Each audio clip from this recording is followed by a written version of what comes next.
Hey, everybody, welcome to another session of Eyes on Pawtucket with the Coalition Radio. And we're going to say welcome to everybody and a great big thank you again to Pat Ford for allowing us this opportunity to come on and share some of our community um, information and up to date news to what's going on in the city. And of course, I'm joined today by co host Lynn Farinelli. And we were supposed to have Melissa DeRose on, but unfortunately, she can't make it on, but she will be in the comment section. So feel free to ask questions, make comments in the comment section. We'll be watching them as we go along and we'll address as many comments and questions as we can. My name is Christine Bento and I am joined by Lynn Farinelli, once again, my co host. And Pat will not be on today, but he is watching. Very busy all over the state. And like I said, please feel free to comment and join us in the comment section. And if you're someone who have your eyes on anything going on in Pawtucket and you want us to have an interview with you, feel free to contact us. You can inbox us, check out the page, or write to us directly. And don't forget to pick up your t-shirts and other things that are for sale on the page too. It helps out with, any expenses that we have to bring information to you. So please enjoy the show and interact with us. What's going on, Lynn? Nothing with me, but a lot with the city, it seems. All is good here, and I've missed being on the show, but I definitely felt a need for us to be on today. What do you think? Yeah, a lot's been happening. Once again, I've got to plug Pat because he's amazing. He's like everywhere. Oh, he is. He's been following the Dolan case very closely this week. Yes, I said the Dolan case, everyone. Dolan's on the move again. Got himself into trouble once again.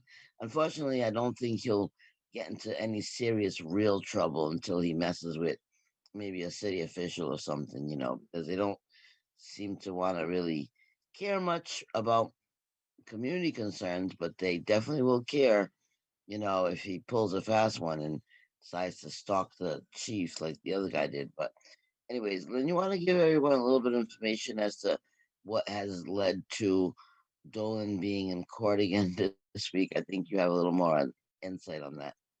Sure, just to give like a little recap, about 3 years ago, I did everything but stand on my head and spit nickels to get anybody to listen to me about a police officer that was abusing minorities, groping them, beating them.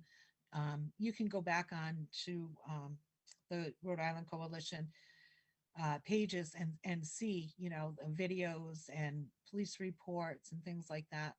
I had contacted the well, I stood before the council.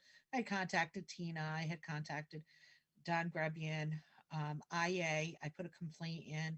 There was a lot going on. There were two very serious incidents in the city of Pawtucket that I was very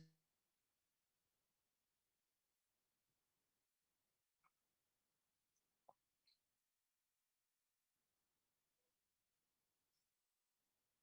I think we may have lost audio for a second there.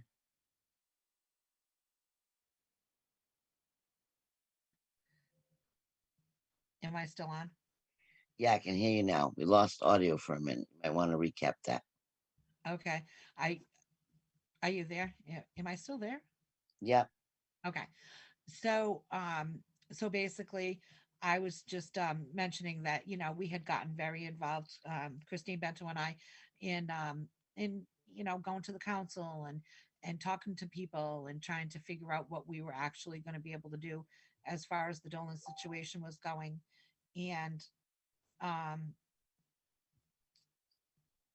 sorry, I got distracted. So anyway, so all was quiet for a little bit until he was brought into the news that time.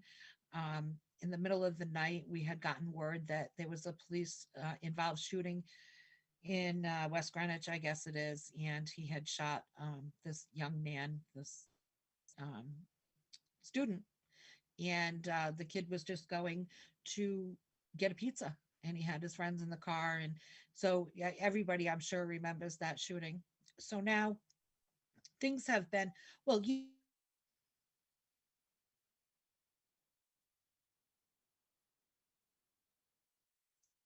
I think we're having some technical difficulties. We lost you again, Lynn, for a second.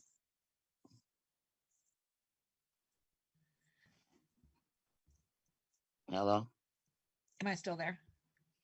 Yeah, I'm not sure what's going on with your audio. I'm not sure if it's both of us that keep disappearing or just you, but yeah, you ended on the part where he was talking we were talking about uh Dolan and with the want to recap again, I'm sorry. Yeah, I don't know. I keep getting messages on Facebook. That might be what's going on here. I'm not sure. So I should probably X out of my Facebook. I'm thinking. Let me see. Oh, here I am. Okay. Let me try to X out of. mm,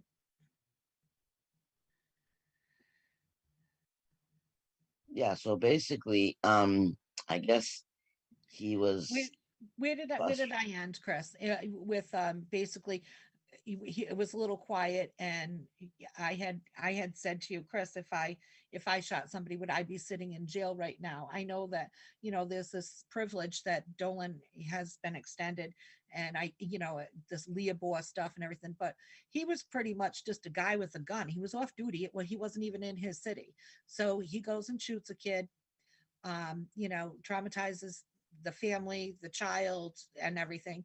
And so then it went quiet for a little bit until Friday when I found out that he had been arrested, or Yeah, maybe it was so Saturday morning. I think what goes on with the Pawtucket Police Department, and it's not all the police because we've met some pretty cool ones lately. Some of the new ones are really awesome. I Oh think yeah, what's going on with some of the older ones that have been kind of molded into these little lunatics by those who were there before them is that they get away with so much in the city and then they try to think they can get away with it in their own neighborhoods or in other cities. It doesn't work that way because other cities do not tolerate the amount of craziness that Pawtucket does. Pawtucket trains these police officers to do these things, so of course they turn a blind eye to it. That doesn't happen everywhere. Now what we have is Pawtucket police officers off duty acting a fool and they're getting in trouble. So I think it's the Pawtucket Police Department that has these cops thinking they're above the law. They get away with anything they do in this city. So now they attempted somewhere else.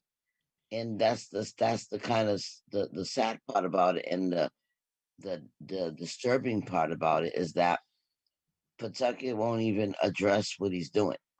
So he's still um hired by Pawtucket Police Department on a suspension. I'm thinking it's a not paid suspension. right. But There's no pay there. I mean, he's So, claiming that he's frustrated because he has no pay, so but now who his did family this? members are paying for it. But he has no pay. Okay, and how does that affect everybody else? So his stress level is high because he doesn't have a job, right? But what about that family that what about all the families in Pawtucket that have been abused by this man? Don't you think that they look at it like too bad for him?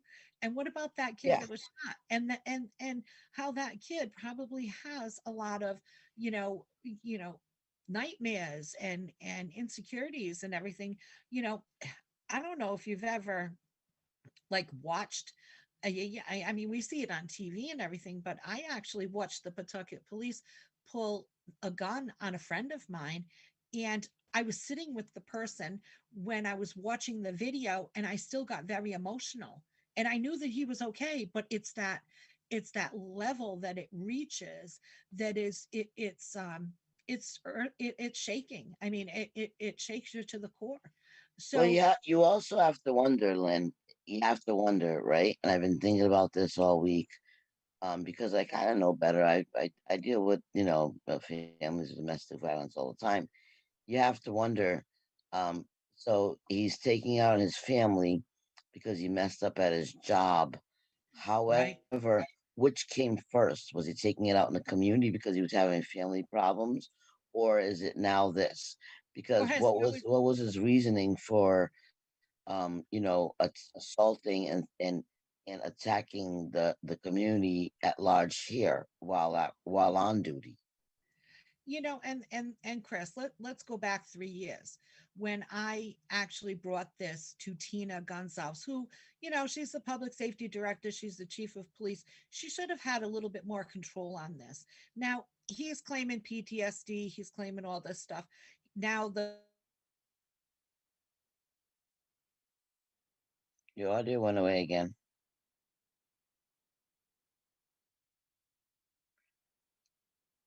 So yeah, like 3 years ago, you had mentioned it to the chief. You reported it to the council, and then reported it. about And a year ago, my team and I, with the CU4PC, along with Melissa DeRosa and many other people, J.O. yeah, Gonzalez, we all brought it to her attention during meetings that lasted several months. We were mentioning it every other week at these meetings yeah, about him, and it was getting into very graphic descriptions of what what he type was of doing to the sexual women.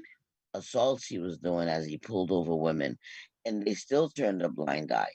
Now all of a sudden there's this media coverage because he's doing stuff outside of Pawtucket, and Right. sadly we have only one council at large, Melissa DeRosa, who's supposed to be on tonight, who is trying to address these issues and trying to get some answers. But again, it's all being ignored. Like they want to just brush everything under the rug because But look at what happened, Chris. image is everything. Brushing it onto the rug did what? Okay, so so here we are. He was abusing minorities, he was beating minorities, he was groping minorities, he was he was pretty much terrorizing our neighborhoods, our neighborhoods in the city of Pawtucket, right? Then Right. he took our weapon. Are you there? Are Yes. you there? I'm sorry. Then he took our weapon and used it on a kid in another town. So, okay, so they didn't address it in Pawtucket. All this falls back on Tina. That's the way I look at it. She can look at it any way she wants, but had she addressed this back then, we wouldn't be looking at now him throwing something at his wife's, his vehicle that his wife was driving or whatever, or grabbing a child, whether it's his own or not, by the neck and throwing them out the door. All these things wouldn't be happening, I feel, if he had gotten the help that he needed, whatever help it was, whether it was a help with a swift kick out the door of our police department, or however it was supposed to happen. But he should not have been walking around with a gun with the opportunity to shoot Dominic Vincent. He Right. should not have been And let me walking bring around. up another point that we haven't even discussed yet. I was thinking about it today, right? Now, when he was assaulting the young female, minority female here in the city, he never had to explain what that was all about, right? When he beat up the young man minority in the city in front of his child, he never had to explain why or come up with an excuse. When he shot Dom, Dominic, and he never really had to open his mouth and come up with an excuse. I find it interesting that when he's now in court, because now it's his family members, he has a reason and an excuse. And it was PTSD. He's been frustrated because he's not making any money. So, what was the excuse when he was assaulting everyone else when he was making money? Well, I I mean, have to I ask. find all this interesting that they're very selective too, right? The system is very selective when they have officers able to speak up and give an excuse or reasoning. When it comes to his family, he has the opportunity to open his big mouth and give an excuse and say why he did it and come up with some type of reasoning. Yet everyone else he's assaulted gets ignored. There's no answer to them. He just acts like, hey, I just did it. So what? Yeah, well, the thing is, Chris, here he was in our city collecting a paycheck from the same people that he was beating the crap out of. Right. That that Michael was on his way to work. He did not want a city vehicle blocking his driveway, right? This Michael was on his way to work. And here's Dolan in our city, getting frustrated or whatever, felt like he wanted to beat this guy up, and he did beat him up. 3 to 5 closed fist strikes to his face. I have the pictures. Tina has the pictures, and who didn't care? Tina. And you know who really didn't care? The council. And Melissa Droz wasn't on the council at the time, so I can't include her in that. But I have a video of me standing there, and they're all looking at me like, "Can you hurry up and finish this?" Like, so not interested in what was going on in the community. But yet, here they are. They now have lawsuits coming in on because of Dolan. And guess who's now interested? Oh, it's got to go before the claims committee. Well, you know what? It wouldn't be had you actually paid attention and did something. Call them out on Now, it. Lynn, as the one of the founders of Rhode Island Accountability, I'd like to ask you. I know you're here, co-host, but I'd like to ask you this question: how do you think, because you've dealt with so many victims and so much retaliation issues, your own and of other people, um, what is your take on how much more difficult the council, the role that the council is playing on making it much more difficult for victims of police brutality to come forward and want to report? What is your take on that? Well, they don't even take the reports. What do you mean? They're not taking reports. They put it, they put it in the circulation, the circulatory file or whatever you call it. They throw it in the trash, or they don't do anything about it. In fact, I'll give you an example. I have been talking to the Rhode Island State Police. I got this guy that calls me. I'm not going to call his name out. He knows who he is. I actually called him yesterday. He hasn't returned my call. I called him Monday. He didn't return my call. It's all good. You know why? Because he was looking for the internal affairs investigations. Am I still there? Yes. Okay. He was looking for the internal affairs investigations into the Emily situation, into the Michael situation, into all this, so that he can bring it to the prosecutor, so that, they have a good grasp on what Dolan was doing in the city of Pawtucket as a police officer. I don't think that they found anything. I don't think that they ever took any of my complaints as a formal complaint, although I was formally complaining to everyone. I complained to IA, I complained to the mayor, I complained to the chief of police, the city council. I complained to anybody that would listen to me, and and they all pay attention to my Facebook. In fact, ask Mike Arujo, on the council. His wife even pays attention. She's a little stalker on my Facebook, so she even knew what was going on. But yet nobody did anything about it. Nobody. And how do you feel about um I've been I've been really loud about getting um the other half of the paperwork I've been waiting for, the internally generated IA reports. We got some of the externals. It was a hot mess to go through, but how important do you think it would have been for the council to vote that we had gotten our hands on that paperwork? Because I'm imagining if Dolan has committed this much in such time, and he's an officer, I'm imagining there's so many more just like him on the force. And the only way that we would be able to find out or even get an idea would be to get those internally generated reports. So, Well, what is Chris, your take on the council not caring to entertain? I mean, we're gonna well, yeah. once again, I have to make it clear that Melissa DeRosa put it on the table, and it was voted down because none of the other councils seemed to think that that information was important. But Now, can you explain to the people that are watching that public interest plays a role on why some of this information needs to be handed over. Oh, absolutely it does. And Chris, let's think about this. They have claims and pending suits. Everything that all claims going against the city goes to the council, right? So they're going to make a decision on whether or not, officer whatever, slap somebody or beat somebody or put their handcuffs too tight or whatever the complaint might have been. And now they get a lawsuit and it goes before the council. Well, wouldn't it be nice if the council had a heads up? Like, hey, wait a minute, this officer here, we're seeing a lot of complaints about this particular officer, and if they're sustained, their name should be there. If they find that that officer actually did it and they have to be reprimanded for any of it, their name should be there. Now, supposedly, with Leah Boy, you're not supposed to know a lot of stuff. Even if it's not sustained, the council should be reading these IA reports on a daily.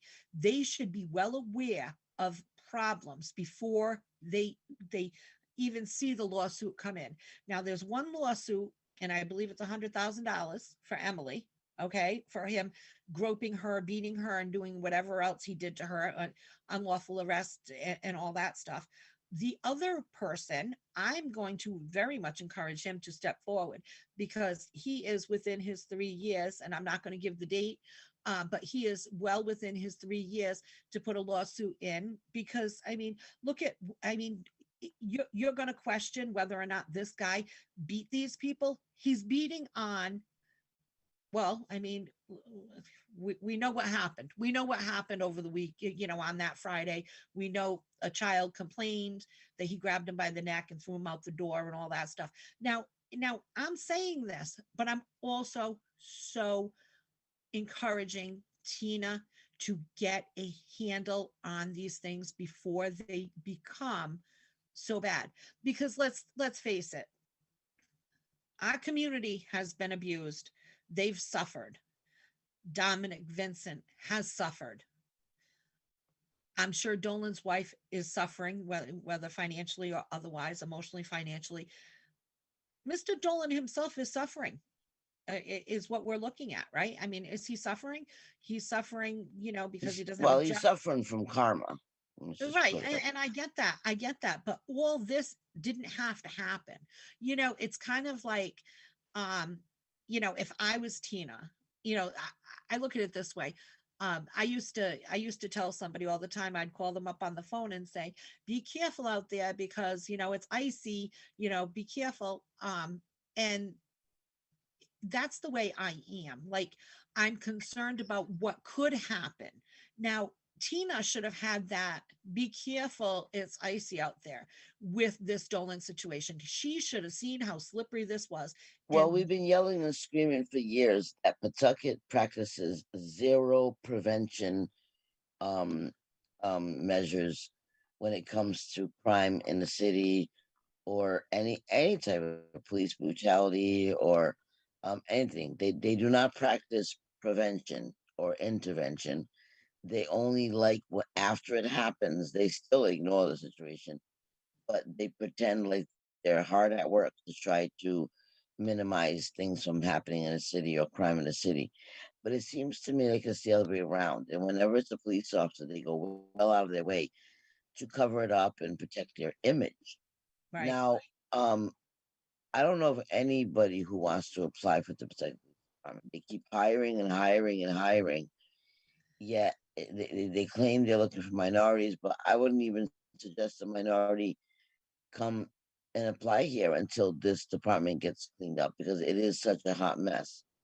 Now, last night there was a council meeting that was public. I know that you watched it. I want to address a couple things with you.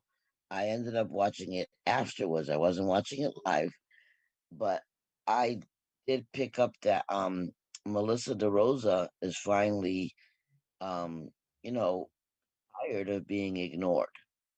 So that's the thing that's happening now. Um what are your feelings on why you think that this week in particular, when Officer Dolan has once again, you know, damaged the image of the Pawtucket Police Department.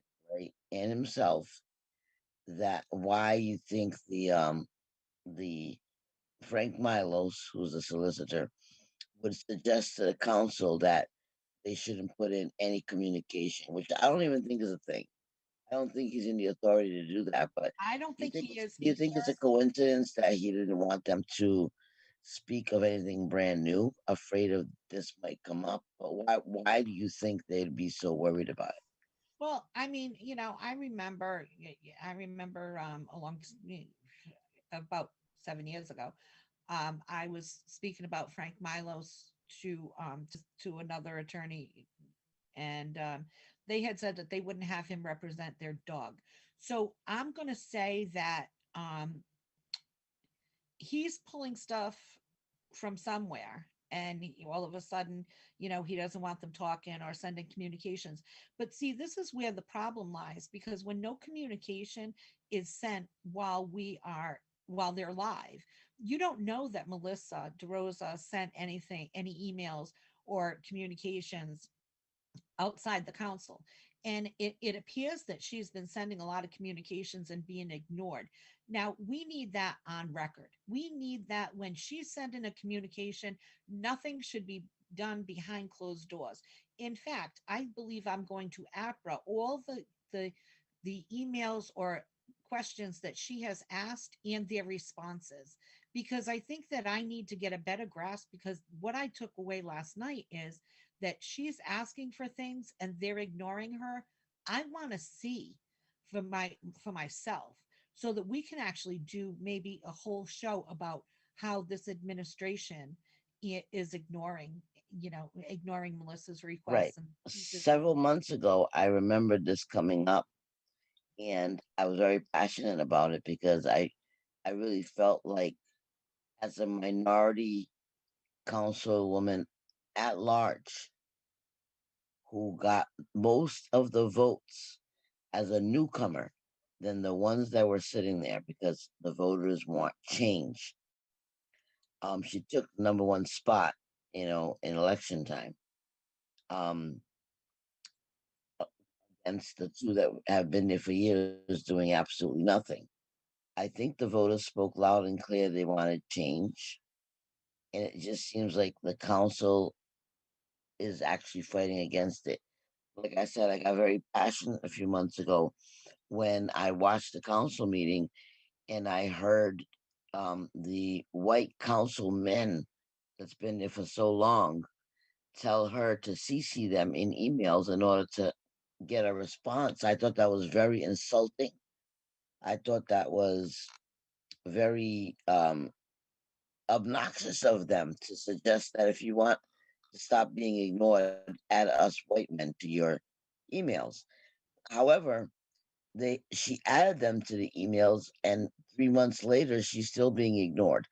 They actually went so far as to say, um, well, I'll say that Dylan Zalazo, who's the mayor's right hand man, made a comment to several of the white councilmen that the reason why he doesn't pay Melissa DeRosa any mind is because he doesn't feel like Melissa's asking questions for herself.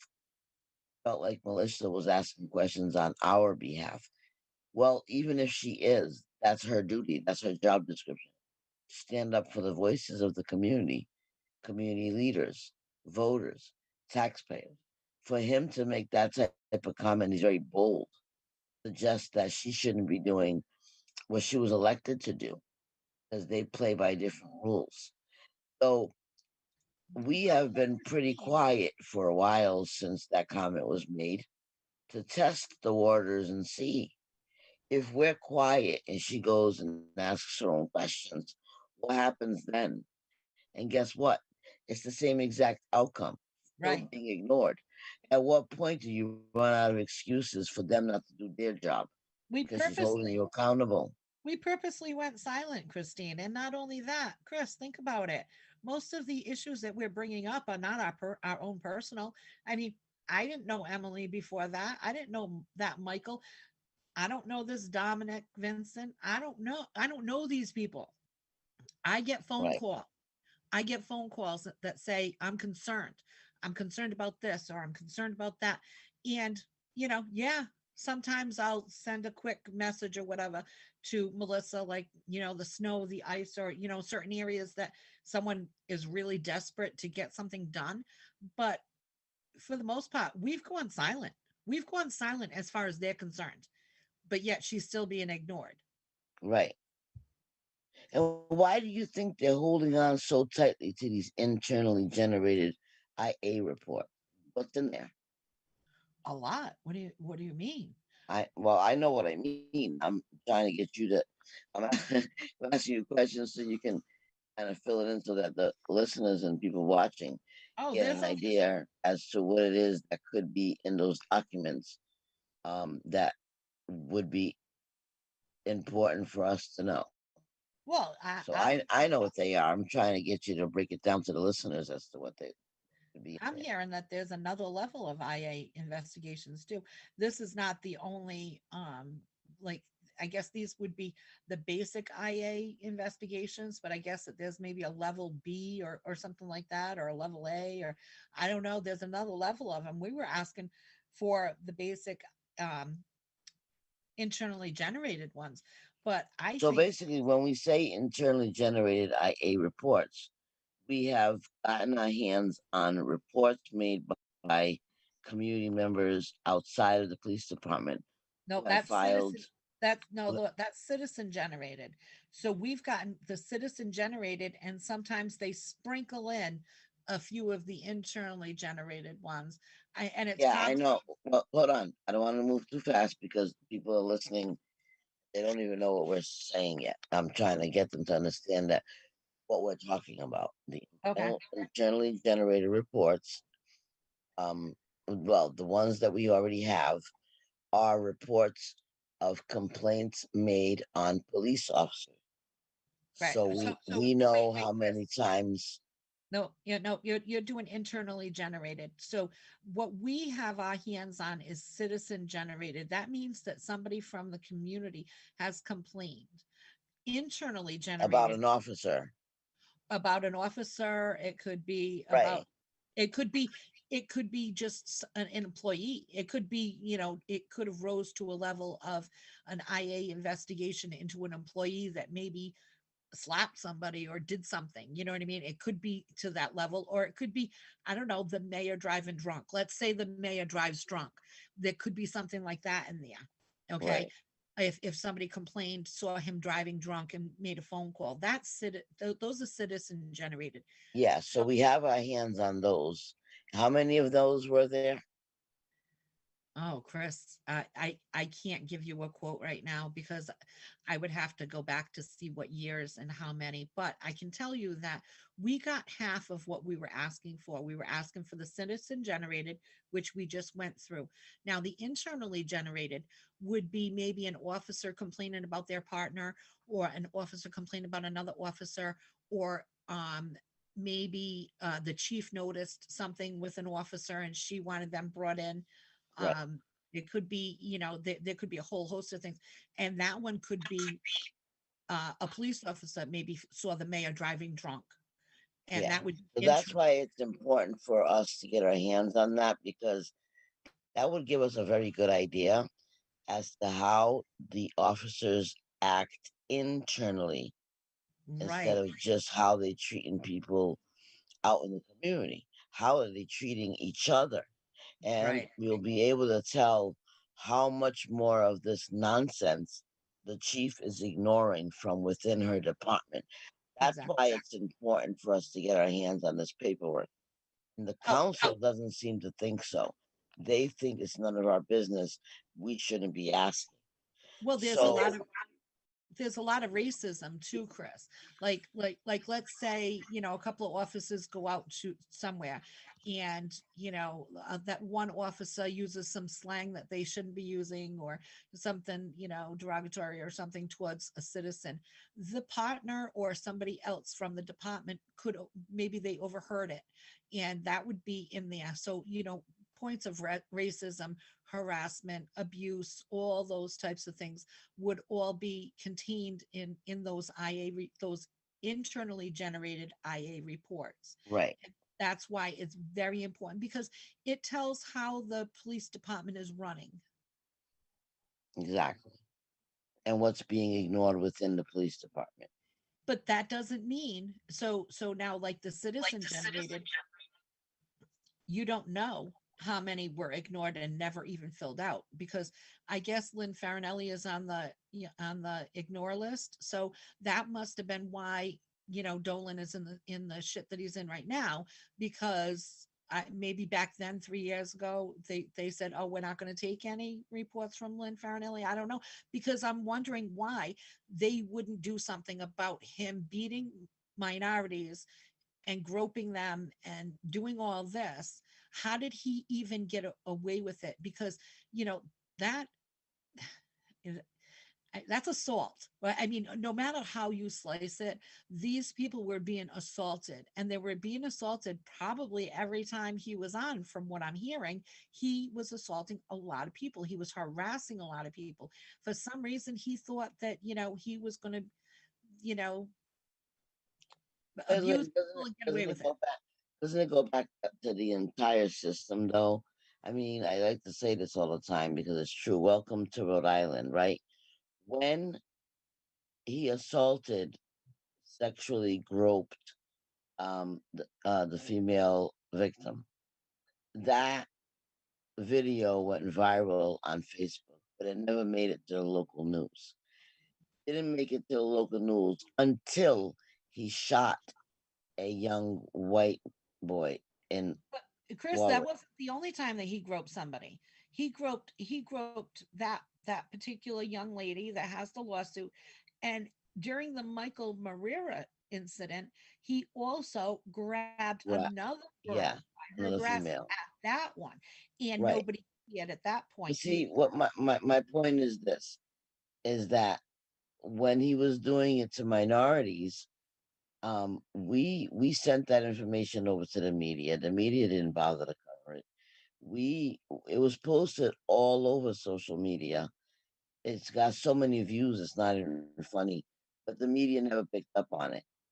But yet he takes his gun out, to a child outside of Pawtucket who's not a minority, and now he, grabs his family member, child, whatever it is, by the neck and throws him out a window. That looks like him. That's not a minority, and all of a sudden, not only is the media covering what he has done in the last couple months, now they're kind of dipping into what he did to the minorities in Pawtucket, to help with the case that he's got against him now. I think No, that's they're so not even unfair. caring, Chris. They're not even caring. This was my whole point with, the major But, crimes unit, state but, police. but hang on, and I don't want to get off topic because you're focusing still on the Pawtucket Police Department, still focusing on Pawtucket as a whole. I'm trying to say Rhode Island has always been this racially separated or racially divided state. And Pawtucket is probably one of the worst cities right now. It wasn't before, but it's one of the worst cities that's racially divided. And what my point that I'm trying to say to you is forget about the police department ignoring it. The media also ignored everything that was happening to minorities. And now it's happening to people that look like him and like the media uh, hosts or whatever.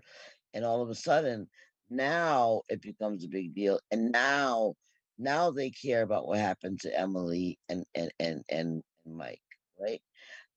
That's something that bothers me because it wasn't a big deal before. Now they need it to help show, well, he's really crazy, like doubly crazy, like triply crazy, because he did it to his own. And now all of a sudden, the minority situations become highlighted in order to help secure his case with the non-minorities. I think that's a problem. I think it's not just Pawtucket sending the wrong message; it's Rhode Island as a whole. That Well, it can, as long as it's happening in the minority community, what happens in the minority community stays in the minority community. The media never picks it up. I'm well, just, look how many times he's been in the media this week. I want to input here because Pat Ford did a great job. He was there on Monday and he was there yesterday. And I saw this big dope from the attorney general's office, and yes, I did just call him a big dope, standing there and letting this attorney get away with saying that it was an isolated incident. Besides him shooting this kid, you know, a few months back, this particular thing right here that was going on We lost you in audio, Lynn.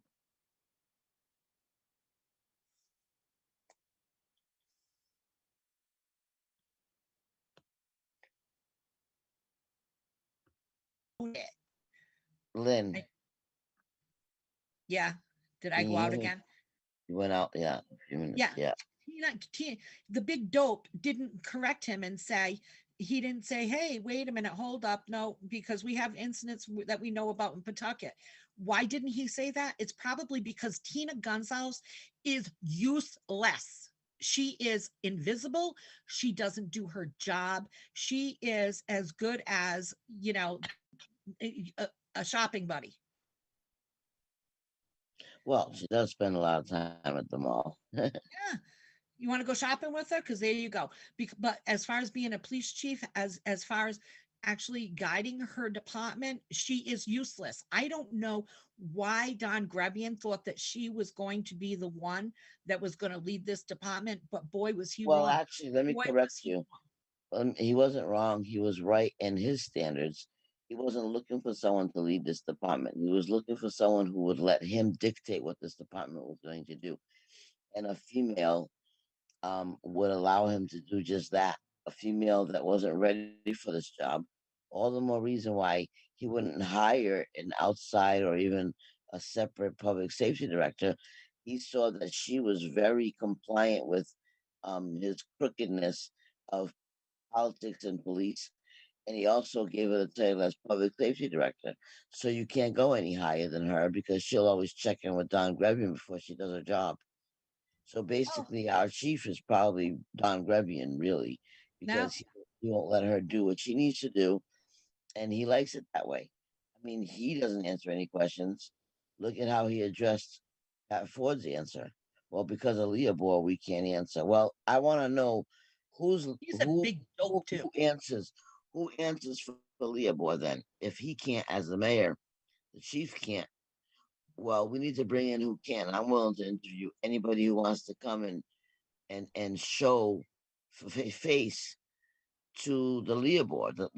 Who's the law enforcer for Leopold? Leopold's a law. Who's enforcing it? Who's in charge of answering for it? Not the mayor or the chief or the No, public safety. Leopold makes it so that they don't have to answer anything. It's a law that makes them so that they can be a big dope like Don Grebian. But And which somebody has to answer. Somebody has to have an answer for the question. Well, yeah, this is where the silence comes in. That's why we got to get rid of Leopold. But wait a minute, since we mentioned the big dope, the mayor, I want to also mention the big dope's wife. Okay, because she didn't think she questioned how smart I am. Let me tell you something. I called this 3 years ago. I saw this happening before it happened. I called it out. It was her husband, the big dope, that did nothing about it. And that's why we're in the situation that we're in, where he got not only got away with continuing to beat the minorities, grope them. How would she like that if that was her daughter having a police officer grabbing their breasts and stuff? Now I'm getting heated. Not only did he get away with that, he moved on and he ended up shooting a kid. And Well, now who knows what's going on. it's just like we have other officers, right? Who not only have been complained on once or twice, they have lawsuits against them. Sometimes two, three lawsuits from the same person that they've gone after and retaliated against. And not only did nothing happen, but they ended up getting promoted.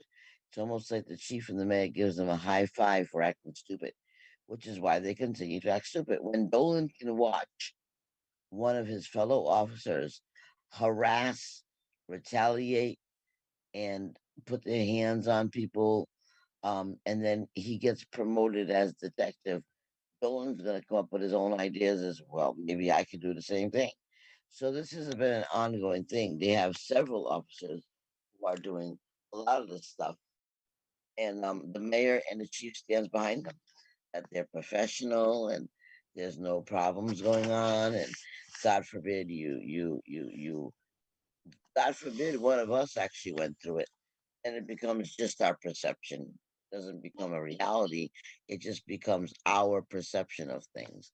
So I've always said it starts from the top. When you have a mayor who doesn't care, you also have to understand that the mayor has done so much. There's so much corruptness going on in the city for years and years and years involving the police department, mayor with cover ups and all kinds of stuff.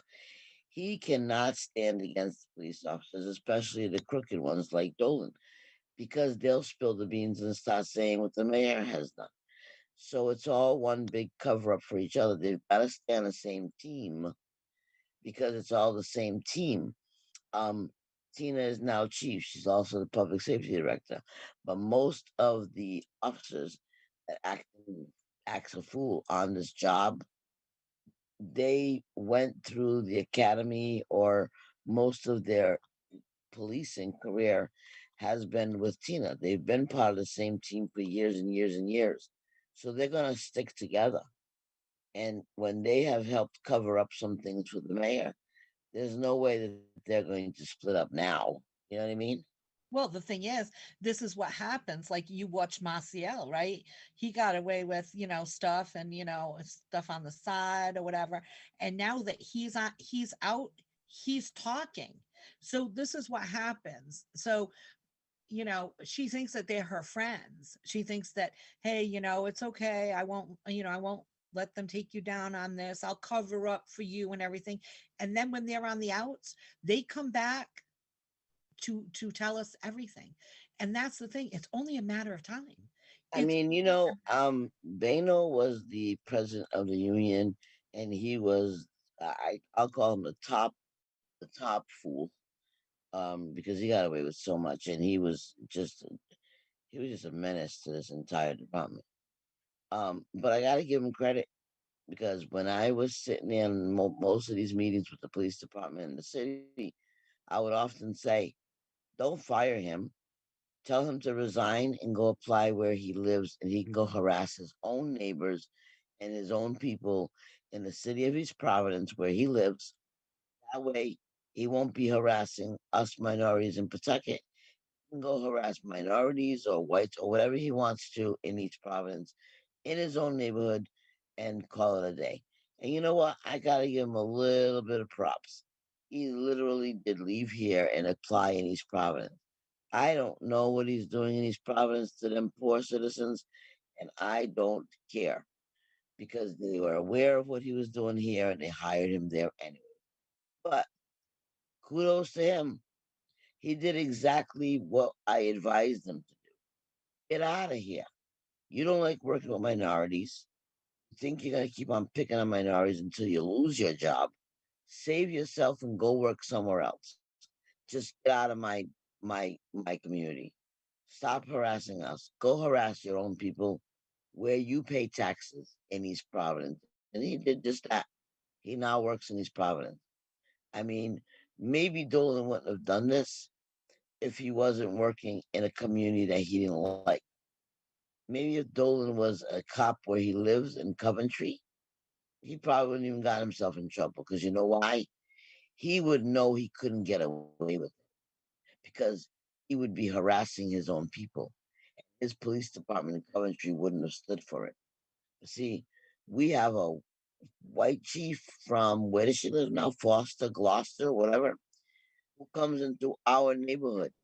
She's okay with us minorities being harassed. And most of these officers are okay with coming into our neighborhood, come make a paycheck, get us all like crap, go back home into their nice little quiet neighborhoods and chill out until they got to come back the next day and do it all over again. This is a problem with the system. And then when they beat people and they shoot people, then all of a sudden we're supposed to feel bad because, oh, wait a minute, I think I have I don't know, PTSD, no job, no income. You know what? He can't be mad at us. He can't be mad at us for calling him out on this way back when we did 3 years ago. He needs to be mad at Tina. because had Tina gotten him some help, or if he needs help, or straighten his ass out back then, guess what, he wouldn't be sitting there wondering what's next. He's lost his job, he's lost his money, he's lost, who knows, probably the respect of his wife, his kid. You know, So I now mean, what happened? He got locked up, and then there was a restraining order. But how did he get back out? Now he's back out now, and he's back at home after a restraining order. I don't understand what yeah, happened. Where does they it got rid stand of him. now? They got rid of his wife, went in and took the restraining order off of him. But I think that, I mean, I don't know, I guess DCYF is involved. I have no idea what that part of it is, whether or not, you know the child, I'm guessing that DCYF is involved to make sure that the child is safe. And I'm sure that, throwing a throwing a toy truck at a windshield and cracking it with your family in the vehicle, that's pretty serious, I think. But people can act a fool and get away with it when they have a badge, don't have a badge, suspended with the badge, without pay. I have no idea. But again, here we are. And I let it be known that when this kid was shot, that the blood of that child was on the council, Tina, the mayor, everybody that ignored when we were trying to put it out there so that they knew this was not acceptable, and it was going to become a problem. So back to Big Dummy's wife. Yeah, I'm pretty smart. I called it. I called it. I saw this all happening. And you know who didn't care? Your husband. So the blood of that kid, yeah, on him too. On him too.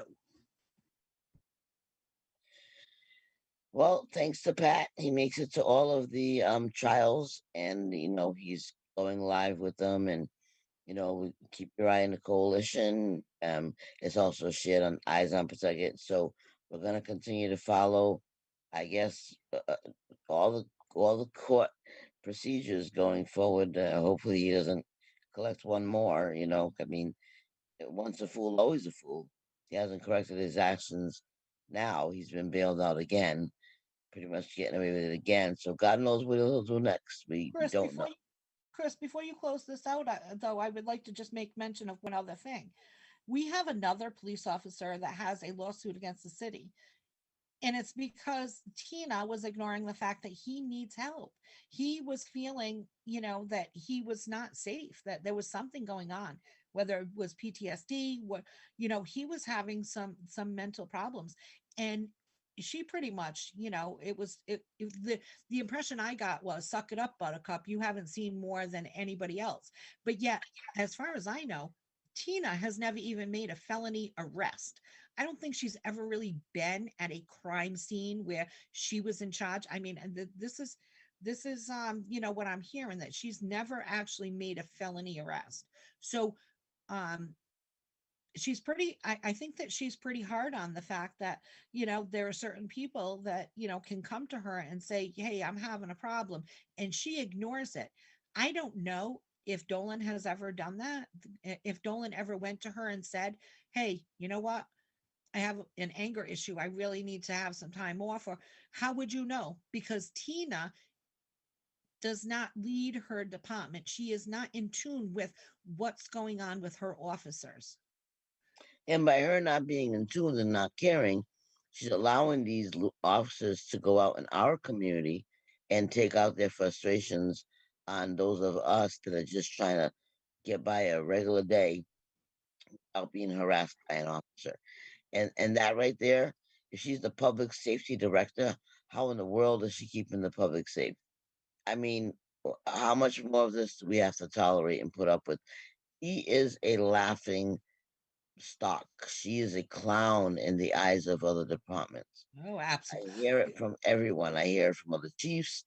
I hear it from other heads of departments. I hear it from other public safety directors.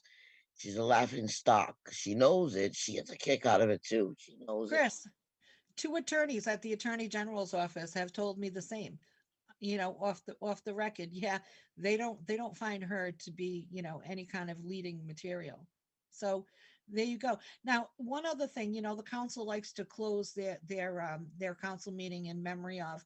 I would like to, close tonight in memory of Dominic Silva.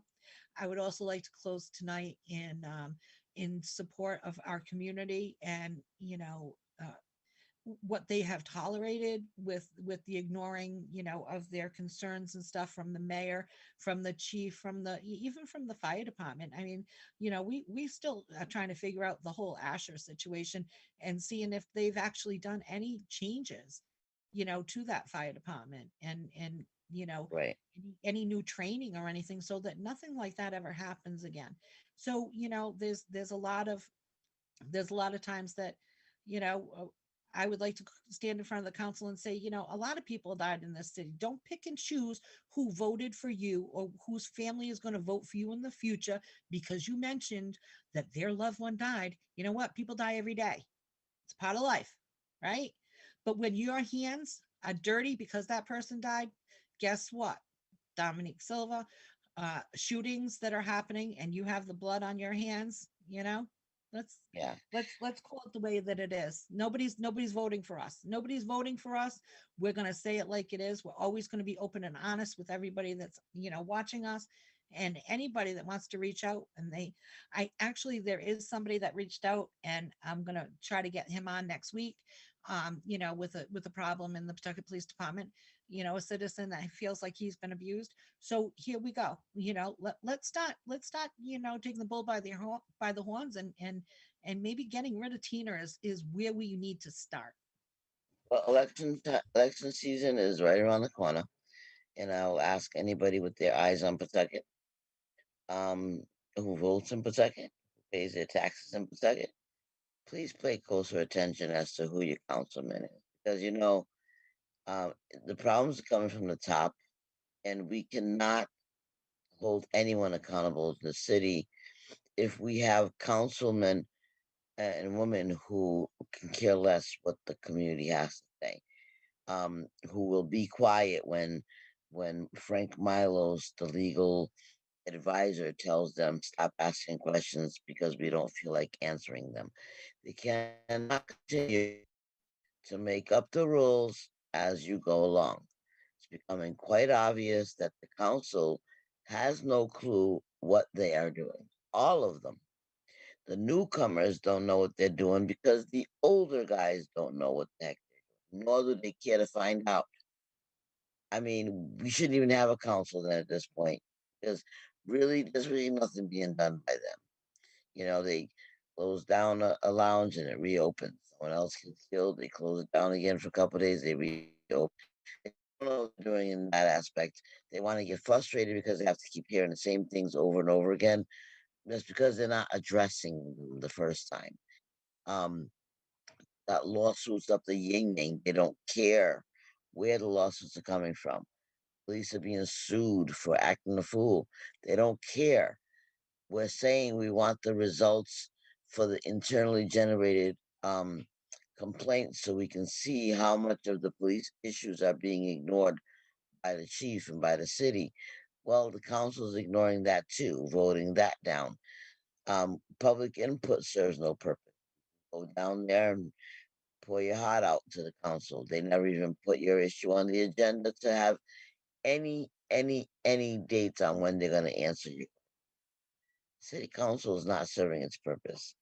And when we do have a couple of city councilmen who are trying to put questions on the table and are trying to get answers, they are being told to be quiet by kudos them. kudos kudos to Melissa DeRosa for speaking up and out last night. That was very difficult, I'm sure, being a minority woman, standing, sitting there in a room full of white people that are looking at her and not understanding where she's coming from, because you know what, they don't care to find out. They don't care to find out what's going on in our communities, on our streets, and everything, because it's not happening in their neighborhoods. And kudos to her. She's standing up, she's standing out. And I can't imagine that we need to tolerate the Dave Morans, who's been there since, I don't know, since dinosaurs or whatever, between him and Mercer. time to clean house. Let's get rid of the old. Let's bring in the new, and let's actually look at the charter and the laws and the rule book. Let's look to see where we stand so that we can have a very strong council that's very linked to the administration and getting things done for the people. Your audio went away again, Lynn. Did we get it back? We're gonna probably try to end here, and we're gonna make sure that we keep you guys posted with what's going on with the Dolan cases, plural. Hopefully, he doesn't add one more to his collection. But yeah, we definitely will keep you posted. Kudos to Pat Ford, who continues to follow everything Rhode Island. He's all over the place. We never get tired of watching him and seeing all the information that he's able to bring to us all from every neck of the woods. So we want to shout out Keishon, our producer, who does an Yes. awesome job to get us on here every week or every other week. Sorry that we've been so all over the place with our timing and the days that we've been getting on. There's been a lot going on with in the city and with the weather and all kinds of other things and timing. So, like I said, we're gonna try to start getting more interviewers on to come and speak about their particular experiences. And um, we like to always end on a good note, and we like to shout out all of our supporters. Sending a shout out again to Elijah Project that even though we're all coming from the state, they're still doing their thing, still feeding people, still helping those in need. And we also like to plug anybody out there who's been doing a great job in the city. Congratulations to those who put on the St. Patrick's Day parade. That was awesome. I watched it from my porch. um, that was great. And yeah, everyone needs to, we love Pawtucket, and we want to see it grow. We want to see it do better. That's all. We're not trying to, make it go any more backwards than it always already is. But tolerating some of the police nonsense is one of the things that we shouldn't have to do. You know what I mean? We do very well as a community, a very diverse community. People get along very well here. The divide is coming from City Hall, the mayor's office, the chief's office, and some of the older police officers that have been trained to keep that divide up and alive. So I want to send a shout out to all of you that are out there trying to, know, be on the side of unity. Thank you to everyone who watches us. Thank you for all our commentators. Thank you for all of you who watch us after we're not live. Let us know that you rewatched. Let us know that you're supporting us so that we can keep on going.